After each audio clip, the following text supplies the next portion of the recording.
अजीज दोस्तों, अस्सलाम वालेकुम, नमस्ते, सत श्री अकाल, जय जनेंद्रा, गुड आफ्टरनून। अजीज दोस्तों, इंटरनेशनल अफेयर्स की काफ़ी सारे न्यूज़ हैं। सऊदी अरब, ईरान और यमन की जंग ख़त्म होना, इसके अलावा चाइना ताइवान का मसला हाइट पे है। फ्रेंच प्रेसिडेंट का जो चाइना का ट्रिप था वो उसके हवाले से काफ़ी अमेरिका को परेशानी है। लेकिन मैं शुरू करूंगा इज़राइल के हवाले से। देखें, होता यह है कि ये जो हमास है ये इस तरह की शरारतें करती है और दो चार रॉकेट फायर कर देती है लेबनान से, सीरिया से। उसका नतीजा ये निकलता है कि फिर इज़राइल को रिटेलिएट करने का मौका मिलता है, फिर इज़राइल ज़बरदस्त बमबारी करता है। तो आप हर बार ये चीज़ें बार बार करते हैं, इसका फ़ायदा क्या होता है? इसका नुकसान होता है आपको, नहीं होता, हमास को नहीं होता। इसका नुकसान होता है वहाँ पे सीरिया में, लिबनान में बमबारी से। और ये देखें इनका मोडस ऑपरेंडी, ख़ास तौर पे ये रमज़ान का महीना है ना, इसमें चैरिटियाँ निकलती हैं, ज़कात निकलती है।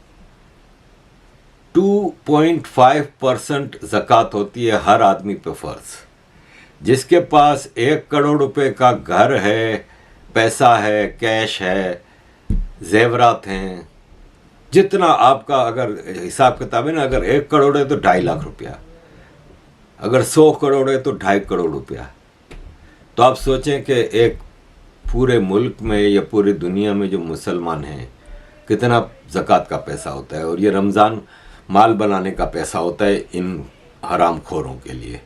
इनका मोडस ऑपरेंडी देखें, ये क्या करते हैं कि सबसे पहले इसराइल पे थोड़े रॉकेट दाग देते हैं, इसराइल फिर रिटेलिएट करता है। तो ये क्या करते हैं कि पहले मस्जिद अक्सा में, मस्जिद के अंदर जो इस्लाम की तीसरी इम्पोर्टेंट प्लेस है मक्का और मदीना के बाद, उसमें ऑलरेडी पहले हथियार पत्थर भर भर के रख देते हैं। और फिर क्या होता है कि जब इज़राइल अटैक करता है रॉकेट के जवाब में, तो ये इधर मस्जिद अक्सा के अंदर से प्रोटेस्ट करते हैं और पथराव करते हैं। पत्थरबाजी मुसलमानों का फेवरेट काम है। पथराव करते हैं इजरायली फ़ौज पे। इजरायली फ़ौज आती है ऑपरेशन करने मस्जिद की तरफ, तो उन पे फायरिंगें करते हैं और दरवाजे बंद कर देते हैं। फिर इजरायली फ़ौज बाय फोर्स अंदर जाती है और जो रोकने की कोशिश करता है उनको मारती है, कूटती है। उसकी ये वीडियोस बनाते हैं, फिल्म बनाते हैं और उसी वक्त वायरल भी कर देते हैं। और फिर मुस्लिम ब्रदरहुड और ये जितने इस्लामिक एक्सट्रीमिस्ट हैं, कुछ तो कंट्रीज़ हैं ना पूरे, जैसे पूरा पाकिस्तान एक इस्लामिक टेररिस्ट कंट्री है, वो फिर पूरी दुनिया में एक मीड प्रोपेगेंडा शुरू कर देते हैं कि देखो फ़लस्तीनियों को मारा जा रहा है, ये वो। और सारा मुद्दा मलबा आता है जीसीसी कंट्रीज़, जो अरब इस्लामिक अमीर कंट्रीज़ हैं, सऊदी अरब, इमारात वगैरह, क्योंकि वो अब इन चीज़ों को समझ गए, वो अब इन चीज़ों से दूर हट गए। वो कहते हैं यार तुम लोग हरकतें ऐसी करते क्यों हो, तो वो इस पर कुछ नहीं करते। तो उनके ऊपर सारा कीचड़ उछाला जाता है कि देखो ये इस्लाम का के जो कंट्री हैं इन्होंने बेच दिया है फ़लस्तीन का कोज़। और अब आप देखें पाकिस्तान और इक्का दुक्का मुसलमान मुल्क ही बोलते हैं इन मामले में, और फिर चंदा जमा किया जाता है पूरी दुनिया से। ये जो चैरिटियाँ बनाई हैं, और ये जो चैरिटियाँ हैं ना, आपने इमाम तौहीदी की एक वीडियो मैंने कुछ अरसे पहले लगाई थी, उसमें वो बताते हैं कि ये वो चैरिटियाँ हैं जो सऊदी अरब में अलाउड नहीं है काम करना, इमारात में अलाउड नहीं है, इंग्लैंड में अलाउड है, अमेरिका में अलाउड है। ये चैरिटी टेररिस्ट के लिए काम करती हैं। तो पूरी दुनिया से फिर चैरिटियाँ जमा की जाती हैं, फिर दुकान बंद, रमज़ान ख़त्म, दुकान बंद, अब आराम से बैठ जाओ, अब कोई और मौके पे फिर ये हरकत करेंगे। रमज़ान के पहले हफ्ते में सब सुकून में था, ये दूसरे हफ्ते में इन्होंने मस्जिद अक्सा में हथियार पत्थर जमा करने शुरू किए और फिर ये ड्रामा शुरू हुआ। तो ये होता है, मैं सारे जो मुसलमान मुझे सुन रहे हैं, मैं उनको कहता हूँ कि आई स्टैंड विथ इजराइल। अब आगे आते हैं, एक छोटी सी 2 खबरें आपके सामने शेयर करूं, फिर आगे मुद्दे पे आता हूं। यूनाइटेड नेशंस की स्टैटिस्टिकल कमीशन में भारत 1 जनवरी 2024 से बैठेगा, इलेक्ट हो गया है भारत। ये एक बहुत बड़ी खबर है और 4 साल का ये टर्म भारत के लिए है और Bharat United Nations statistical commission का मेंबर बन गया है। भारत और रशिया का ट्रेड वॉल्यूम 2021 के मुकाबले में 2022 का 2.5 गुना था। 2022 में $35 बिलियन का भारत रशिया ट्रेड हुई है, जो कि 2.5 गुना है 2021 के मुकाबले में। अजीज दोस्तों, चाइना ताइवान की तरफ जाने से पहले मैं ज़रा आऊँगा रशिया। देखें, मैक्रोन ने अभी ये कहा है कि रशिया ने बेलारूस में एटॉमिक मिसाइल फिट किए हैं, which is against international law. दुनिया का कोई मुल्क भी न्यूक्लियर वेपन्स किसी थर्ड कंट्री में नहीं लगा सकता, ये इंटरनेशनल लॉ है। तो बेलारूस के प्रेसिडेंट लुकाशेंको ने कहा है कि आई एग्री। पहले ऐसा करते हैं कि अमेरिका को बोल दो कि उसने जो 5-6 कंट्रियों में न्यूक्लियर वेपन्स अपने मिसाइल्स लगाए हैं, पहले उनको तो हटाओ। ये हमारे लिए खाली इंटरनेशनल लॉ आता है। अजीज दोस्तों, अभी रशिया ने अफ्रीका के ऊपर $20 बिलियन का जो कर्जा था वो माफ़ कर दिया। अमेरिका 1 पैसा माफ़ नहीं करता। रशिया ने अफ्रीका में काफ़ी डेवलपमेंट हो रही है और एक एंटी अमेरिका एंटी नेटो जो अलायंस स्ट्रॉन्ग होता जा रहा है ना, वो ब्रिक्स है। ब्रिक्स ने नई करेंसी एडॉप्ट करनी शुरू कर दी है, ब्राज़ील, रशिया, इंडिया, चाइना और साउथ अफ्रीका ने, और इसकी एक्सटेंशन भी होगी। अभी जब पुतिन गए थे चाइना तो वहाँ पे पुतिन को एक सरकारी एजाज़ के तौर पे, मतलब वो उसका इस्तकबाल हुआ था और वो उसको पुरस्कार दिए गए थे कि एक चीज़ नज़र आ रही है कि चाइना और रशिया यूनाइट हो गए हैं। और यूँ समझ लें कि जिस तरह अमेरिका और इंग्लैंड एक दूसरे के साथ खड़े हैं, अब चाइना और रशिया एक दूसरे के साथ खड़े हैं मिलिट्री वाइज, और इकोनॉमिकली भी इनके रिलेशनशिप बढ़ेंगे और इसका फ़ायदा दोनों को होगा। देखें, मेरे अप्रहेंशंस हैं चाइना के साथ। एक बात मैं आपको, मेरे को याद आई है, तो मेरी अपनी आजकल की स्टडी है। मैंने देखा है कि आजकल काफ़ी इंडियन ट्विटर अकाउंट्स हैं जो चाइना को बहुत ही ज़्यादा बढ़ा चढ़ा के पेश किया जा रहा है और चाइना की अचीवमेंट पे खुश हो रहे हैं। और कुछ इंडियन नाम के ट्विटर अकाउंट हैं, अब आई डोंट नो कि वो इंडियन ही हैं कि चाइनीज़ हैं, वो फिर कंपैरिजन करना शुरू कर देते हैं कि देखो इंडिया कहाँ खड़ा है, चाइना कहाँ पहुँच गया है। उनको पता होना चाहिए कि 1948-49 में चाइना की जो लीडरशिप थी वो ऑनेस्ट थी। ऑनेस्ट से मतलब वो अपने कंट्री के लिए सीरियसली सोचते थे डिक्टेटर।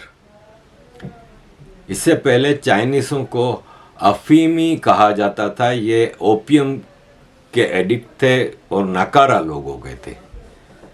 वो एक लीडरशिप आई, कम्युनिज्म के मैं अगेंस्ट हूँ, लेकिन उसने चाइना को सीरियसली आगे बढ़ाना शुरू किया है ऐसे। और बाज़ मर्तबा आपको कुछ काम करने के लिए अपने कंट्री को मुश्किल घड़ी से निकालने के लिए डिक्टेटोरियल रोल अदा करना पड़ता है। अब जैसे 2 बच्चों से 1 बच्चे की पॉलिसी पे फिर काम, लड़की है, लड़का है, आदमी है, औरत है, बुढ़ा है, बुढ़ी है, सब ने काम करना है। और एक ऐसा सोशल सिस्टम और सख्ती से, गिरफ्त से बनाया कि आज चाइना ने डेवलप तो किया ना भाई, इकोनॉमी डेवलप की, मिलिट्री वाइज डेवलप किया, पूरी दुनिया में इसका एक असर आया। वो चाइना शुरू में पहले इसका टारगेट था कि अपने मुश्किल घड़ी से निकलना, एक बार मुश्किल घड़ी से निकल जाएं फिर हम दुनिया की तरफ जाएंगे। पहले इन्होंने अपना सोशल सिस्टम स्ट्रॉन्ग किया, अपने मुल्क के अंदर चीज़ों को, लोगों को काम पे लगाया, स्मॉल इंडस्ट्रीज को डेवलप किया, इसके बाद एक्सपोर्ट पे आए। 2003 या 2002 में या 2004 में, आई डोंट नो कब, WTO बना था, वर्ल्ड ट्रेड ऑर्गेनाइजेशन। उसका फ़ायदा सबसे ज़्यादा चाइना ने उठाया। हालांकि अमेरिकन सोचते थे कि हम उसके नतीजे में हमें फ़ायदा होगा। WTO का मतलब था वर्ल्ड ट्रेड ऑर्गेनाइजेशन, यानी दुनिया में हर कंपनी कहीं भी जाके बिजनेस खोल सकती है, जो मेंबर कंट्रीज हैं। और तकरीबन UN का हर मेंबर उसका मेंबर बन गया था। नतीजा ये निकला कि इसके बाद आपने देखा पूरी दुनिया में मैकडोनल्ड बन गए, पूरी दुनिया में कोका कोला, पेप्सी, ये सब चीज़ें जाने लगीं। आज आपको दुनिया में हर जगह अमेज़ॉन, एप्पल, ये सब मिलेगा ना। उसका फ़ायदा चाइना ने उठाया, पूरी दुनिया में उसका एक्सपोर्ट चला गया। स्मॉल इंडस्ट्रीज, छोटी छोटी चीज़ों से लेकर बड़ी बड़ी चीज़ों तक चाइना ने पूरी दुनिया की इकोनॉमी पे वो किया। आप इंडिया को इसलिए कंपेयर नहीं कर सकते कि इंडिया के पास एक फारिग लीडरशिप थी। आज से 10 साल पहले तक इंडिया की लीडरशिप, इंडिया को आगे ले जाने की कोई उनके पास ना प्लानिंग थी, ना विल थी। वो चाहते ही नहीं थे कि इंडिया आगे बढ़े। वरना अगर 47 से ही इंडिया के पास ऐसी लीडरशिप होती जो इस वक्त है, ऐसी सीरियस लीडरशिप होती, ऑनेस्ट लीडरशिप होती, तो आप सोचें कि इंडिया का जो पोटेंशियल था, चाइनीज़ तो कुछ भी नहीं। तो आप कंपेयर नहीं कर सकते कि इंडिया के मामला दूसरे थे। दूसरा ये है कि चाइना में सिवाय उगर मुस्लिम प्रोविंस के बाकी कहीं मुसलमान नहीं है। इंडिया में कश्मीर तक, कन्याकुमारी और ईस्ट से वेस्ट तक पूरे इंडिया में जगह जगह मुसलमान फैले हुए हैं। और ये बदकिस्मती से इंडिया पे मुसलमानों का रूल रहा है। और फिर आपके पास एक ऐसी लीडरशिप 47 के बाद से आई जो इनको अपीजमेंट देती रही, बजाय इसके कि ये होता जो चाइना सख्ती कर रही है वो आप सख्ती करते। और आपके पास रीज़न था सख्ती का कि भाई आपने इंडिया से अलग अपने लिए, मुसलमानों के लिए देश मांगा था ना भाई, और उसको एक इस्लामिक रिपब्लिक बनाया ना पाकिस्तान को। तो जाओ उधर भाई, और इधर रह रहे हो तो फिर आप थर्ड क्लास सिटीजन से रहोगे हैसियत से। लेकिन कुछ सख्तियां की उल्टा उनके हाथ में सब चीज़ें दे दी गई, उनकी मक्खन पालिश होती रही, उनको वो करते रहे, अपीजमेंट करते रहे। नतीजा ये निकला कि इंडिया का पोटेंशियल दबा के दबा रखा गया। और आज 10 साल हुए हैं, आज अगर चाइना की तरह भारत की भी लीडरशिप डिक्टेटोरियल रूल करे, भाई बंद करें राना अयूब को, जुबैर को, अरफा को, सबा को बंद करें। दुनिया चीखेगी ना, चीखने दो। आप मोहताज हो भाई किसी के, टोटल डिक्टेटोरियल। कॉन्स्टिट्यूशनल अमेंडमेंट्स लाएं आप, प्लेसेस ऑफ वर्कशिप, और बंद करें वक्फ बोर्ड। क्या है वक्फ बोर्ड? काय का वक्फ बोर्ड? दुनिया के किसी मुल्क में वक्फ बोर्ड नहीं है, दुनिया के किसी मुल्क में नहीं है। जो है वो वक्फ की मिनिस्ट्रीज हैं, सरकार की होती हैं वो। ये क्या स्टेट विद इन स्टेट बनाई हुई है? डिक्टेटोरियल काम करें, क्या करेगी दुनिया? सैंक्शंस लगाएगी? लगाओ यार सैंक्शंस यार, कितने अरसे सैंक्शंस लगाएंगे भाई? आपको तो न्यूक्लियर धमाके से भी रोका गया, किया ना भाई आपने, वाजपेयी साहब ने किया ना, तो आपको तो ये रोकेंगे। तो वो फर्क है चाइना का और इसका। खैर मैं आगे आता हूं।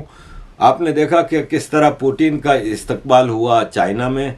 अभी फ्रांस के प्रेसिडेंट एमेनुअल मैक्रों गए थे और उनके साथ यूरोपियन कमीशन की चीफ अर्सला भी गई थी। और ये दोनों वहाँ पे गए चाइना को ये कन्विंस करने के लिए कि आप रशिया से कहें कि वो नेगोशिएशंस करे, रशिया यूक्रेन वार ख़त्म करे। मैक्रोन के पास ये रीज़न तो था, लेकिन मैक्रोन कुछ और भी चीज़ें लेके गए थे दिमाग में। और हुआ ये कि फ्रांस के प्रेसिडेंट मैक्रोन का एक रेड कारपेट इस्तकबाल हुआ और उनका ऐसा स्वागत हुआ जैसे एक हेड ऑफ स्टेट का होता है, लेकिन यूरोपियन कमीशन की जो चीफ है उनको बिल्कुल ऑर्डिनरी तरीके से आम एयरपोर्ट पे पैसेंजर की तरह वो आई और उनको अलग रखा गया। और एक मीटिंग हुई जिसमें मैक्रोन और अर्सला दोनों उसके साथ थी, जी के साथ मीटिंग की। उसका टेबल इतना दूर दूर बनाया गया था कि उनको औकात याद दिलाई गई, वरना जब पुतिन था तो पुतिन के साथ इनकी मीटिंग बिल्कुल बराबर बराबर में कुर्सियों पे बैठ के की, जैसे दो दोस्त करते हैं, और ये इतनी दूर दूर रखी गई। लेकिन एक अलग से मीटिंग हुई मैक्रोन की, और उस मीटिंग में जी ने मैक्रोन को कुछ मैसेज दिया था और उसने कहा था कि आप अमेरिका से बचें, अमेरिका की चमचागिरी से आपको कुछ नहीं मिलने वाला, और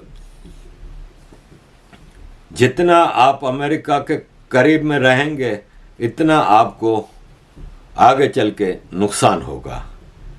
फ्रेंच प्रेसिडेंट ने कई कमर्शियल डील्स भी की चाइना के साथ, जिसमें फ्रांस के 160 एयरबस हवाई जहाज भी बेचे चाइना को, और चाइना से भी काफ़ी खरीदारियां की।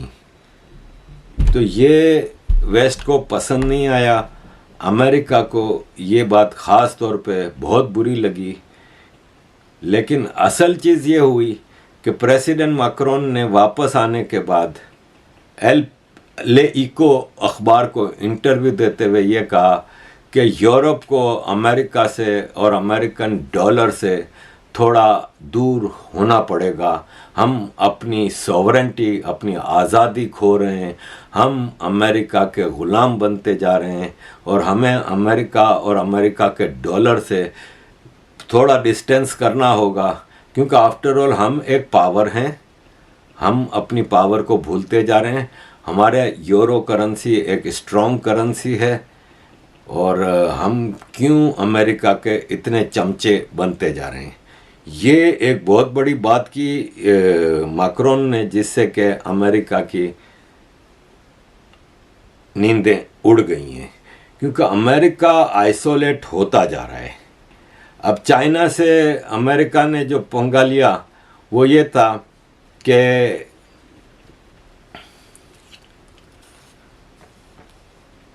ताइवान की president Tsai Ing Wen last week Los Angeles में अमेरिकन कांग्रेस के स्पीकर केविन मैकार्थी से मुलाकात की थी। अमेरिकी कांग्रेस की स्पीकर है ना, वो पावर के लिहाज से अमेरिका में 3rd नंबर पे आती है, प्रेसिडेंट, वाइस प्रेसिडेंट और फिर स्पीकर। एक मिसाल है, आज प्रेसिडेंट वाइस प्रेसिडेंट मर जाएं तो ये प्रेसिडेंट बनेगी, एक्टिंग प्रेसिडेंट। उससे इसकी मीटिंग हुई।